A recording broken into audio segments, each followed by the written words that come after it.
नमस्कार, मैं हूं दिव्या। बिहारी न्यूज में आपका स्वागत है। खबरों की ओर बढ़ने से पहले एक नजर सुर्खियों पर। राज्यपाल और सीएम नीतीश ने चैत्र नवरात्र की दी शुभकामनाएं। विक्रम नव संवत्सर 2082 की भी हुई शुरुआत। 10वीं की परीक्षा से वंचित रह गए अभ्यर्थियों के लिए जरूरी खबर। कंपार्टमेंटल सह विशेष परीक्षा की तारीख आई सामने। अब पुलिस थानों में दलालों की आवाजाही पर लगेगी रोक। डीजीपी ने बनाया नया प्लान। विजिटर रजिस्टर मेंटेन करने के दिए निर्देश। सड़क दुर्घटनाओं को रोकने के लिए स्टेट हाईवे पर बढ़ेगी गश्ती। तेज गति से वाहन चलाने वालों का कटेगा ही चालान।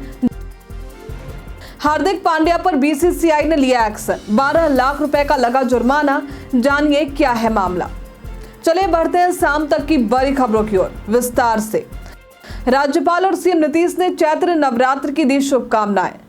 राज्यपाल आरिफ मोहम्मद खान और मुख्यमंत्री नीतीश कुमार ने विक्रम नव संवत्सर 2082 और चैत्र नवरात्र के शुभ अवसर पर बिहार वासियों और देशवासियों को बधाई दी है। दोनों नेताओं ने कामना की कि ये समय सुख, शांति और समृद्धि लेकर आए। चैत्र नवरात्र की शुरुआत के साथ भक्तों ने पटना सिटी के प्रमुख मंदिरों में पूजा अर्चना की। धार्मिक मान्यताओं के अनुसार नवरात्रि के पहले दिन ब्रह्मा ने सृष्टि की रचना की थी। नवरात्रि के दौरान मां दुर्गा की पूजा से सभी मनोकामनाएं पूरी होती हैं और देवी के आगमन से सुख समृद्धि मिलती है। पुलिस थाने में दलालों की आवाजाही रोकने के लिए डीजीपी का नया प्लान। डीजीपी विनय कुमार ने राज्य भर के पुलिस थानों में दलालों की आवाजाही पर रोक लगाने के लिए आंतुक पंजी यानी विजिटर रजिस्टर मेंटेन करने के आदेश जारी किए। इसमें थाने आने जाने वाले व्यक्तियों का नाम, पता, उद्देश्य और मोबाइल नंबर दर्ज करना अनिवार्य होगा। वरिष्ठ पुलिस अधिकारी इस रजिस्टर का निरीक्षण करेंगे और सीसीटीवी फुटेज से मिलान करेंगे। एएसआई या एसआई को नोडल अधिकारी नामित किया गया है और थाना अध्यक्ष को वीकली रिपोर्ट देंगे। बार बार आने वाले व्यक्तियों पर कार्रवाई की जाएगी और आवश्यक अनुशासनात्मक कार्रवाई की जाएगी। 10वीं की परीक्षा से वंचित परीक्षार्थियों के लिए सुनहरा अवसर। बिहार बोर्ड ने 2025 से वंचित मैट्रिक परीक्षार्थियों के लिए विशेष परीक्षा आयोजित करने के निर्णय लिए हैं, जो अप्रैल के अंतिम सप्ताह में होगा। कंपार्टमेंटल सह विशेष परीक्षा के लिए आवेदन 4 अप्रैल से 12 अप्रैल तक ऑनलाइन किए जा सकते हैं। ये परीक्षा उन विद्यार्थियों के लिए है जिन्होंने सेंटअप परीक्षा उत्तीर्ण की लेकिन मुख्य परीक्षा में शामिल नहीं हो सके या 2 विषयों में फेल हो गए। बोर्ड ने 31 मई तक परिणाम जारी करने का लक्ष्य रखा है ताकि विद्यार्थियों का एक साल खराब ना हो और वे उच्च शिक्षा के लिए नामांकन कर सकें। पटना एयरपोर्ट पर पहुंचने के लिए ट्रैफिक व्यवस्था में होगा बदलाव। पटना एयरपोर्ट के नए टर्मिनल बिल्डिंग के संचालन से पहले पीर अली खान मार्ग की ट्रैफिक व्यवस्था में बदलाव होगा। एयरपोर्ट चौराहा बंद कर दिया जाएगा और डबल यू टर्न बनाने के लिए नई सड़कें तैयार की जाएंगी।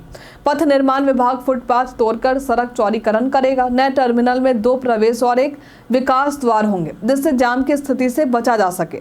शेखपुरा मोड़ से आने वाले लोग आईएएस भवन के पास यू टर्न से एयरपोर्ट जाएंगे और चितकोहरा गोलंबर से एयरपोर्ट जाने वालों के लिए भी यू टर्न की व्यवस्था होगी।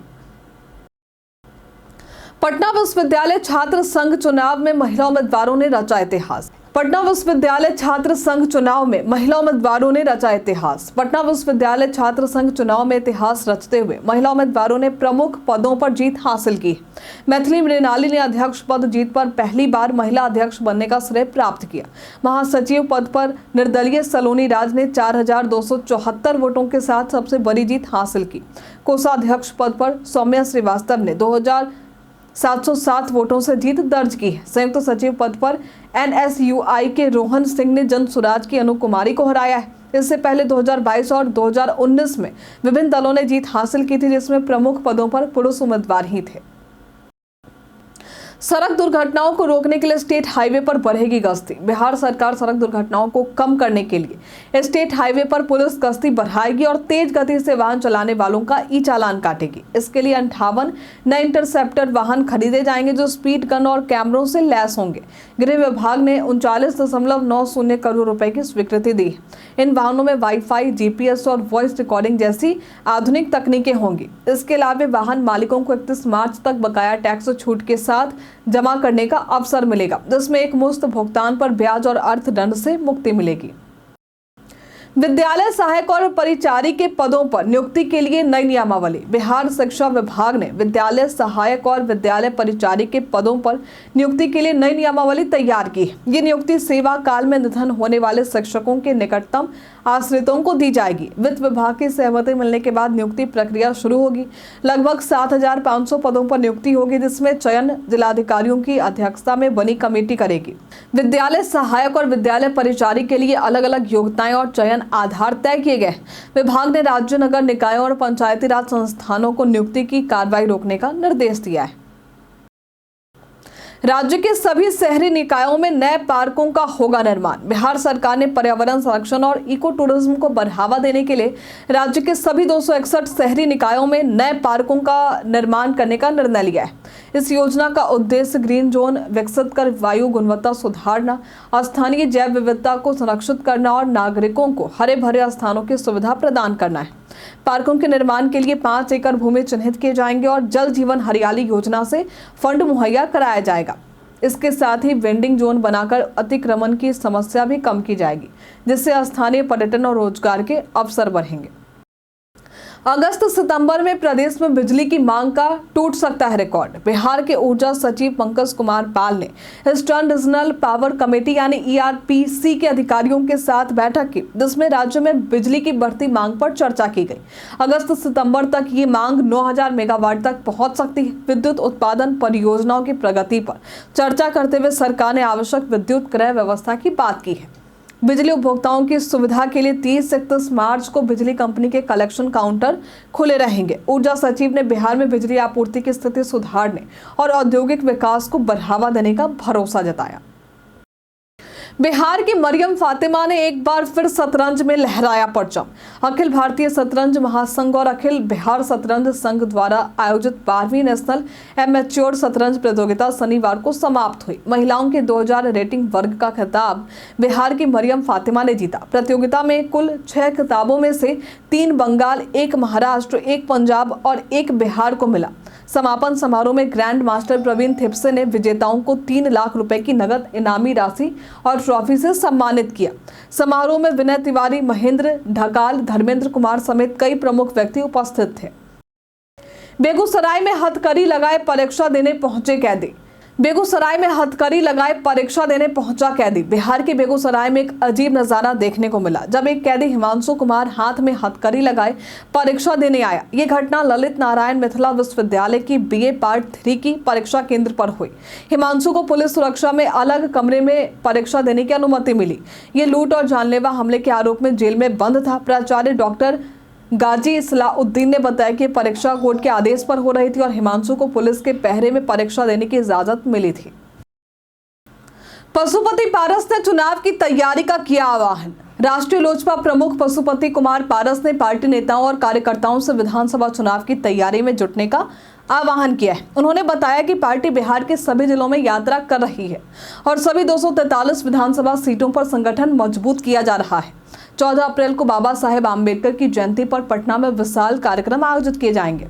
पारस ने NDA सरकार को दलित और पासवान विरोधी बताया। उन्होंने कहा कि आगामी विधानसभा चुनाव में गठबंधन का फैसला पार्टी की राष्ट्रीय बैठक में लिया जाएगा। बैठक में कई प्रमुख नेता भी शामिल हुए। बिहार को बाढ़ मुक्त बनाने का अमित शाह ने लिया संकल्प।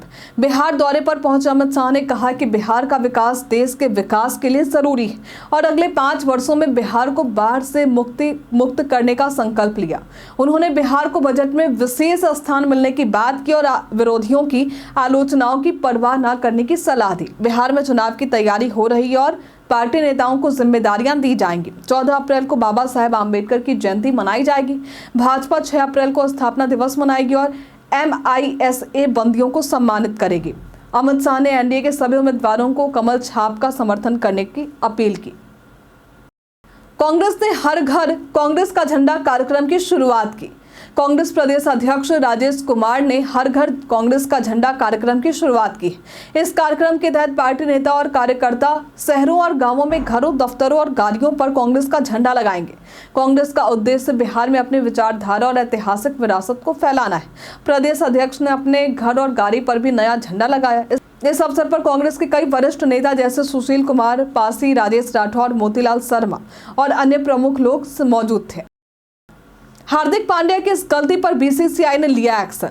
आईपीएल 2025 के 9वें मैच में मुंबई इंडियंस और गुजरात टाइटंस से हार का सामना करना पड़ा, जिसमें कप्तान हार्दिक पांड्या पर स्लो ओवर रेट के लिए 12 लाख रुपए का जुर्माना लगाया गया है। ये मुंबई का इस सीजन का पहला ओवर रेट अपराध था, इसलिए पांड्या को केवल जुर्माना भुगतना पड़ा। पिछले सीजन में भी पांड्या को स्लो ओवर रेट के कारण एक मैच के लिए बैन किया गया था, जिससे वे इस सीजन के पहले मैच में नहीं खेल पाए थे। अहमदाबाद के नरेंद्र मोदी स्टेडियम में गुजरात के खिलाफ मुंबई की टीम 20 ओवर समय पर नहीं फेंक पाई थी।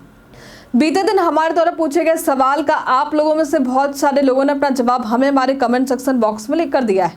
जिन्होंने हमारे द्वारा पूछे गए सवाल का जवाब दिया है उनके नाम है अनवर करीम खान, मोहम्मद साकिर हुसैन, राजकिशोर महतो, नौशाद रजा, रंजीत मिश्रा, मोहम्मद अजीम, दिलीप कुमार, रंजित मिश्रा, रोशन यादव, संजीत कुमार, सुमन, रवि मोहन वर्मा, राकेश मिश्रा, लता राय, पुरुषोत्तम कुमार। इसी के साथ बढ़ते आज के सवाल की ओर। तो आज का सवाल है, आपका पसंदीदा खेल कौन सा है? आप अपना जवाब हमें कमेंट में लिखकर जरूर बताइए। तो आज के लिए फिलहाल इतना ही। बिहार की तमाम खबरों के साथ बने रहने के लिए देखते रहे बिहारी न्यूज। और साथ ही अगर आप यूट्यूब से देख रहे हैं तो चैनल को लाइक करना और सब्सक्राइब करना। अगर आप फेसबुक से देख रहे हैं तो पेज को फॉलो करना ना भूलें। धन्यवाद।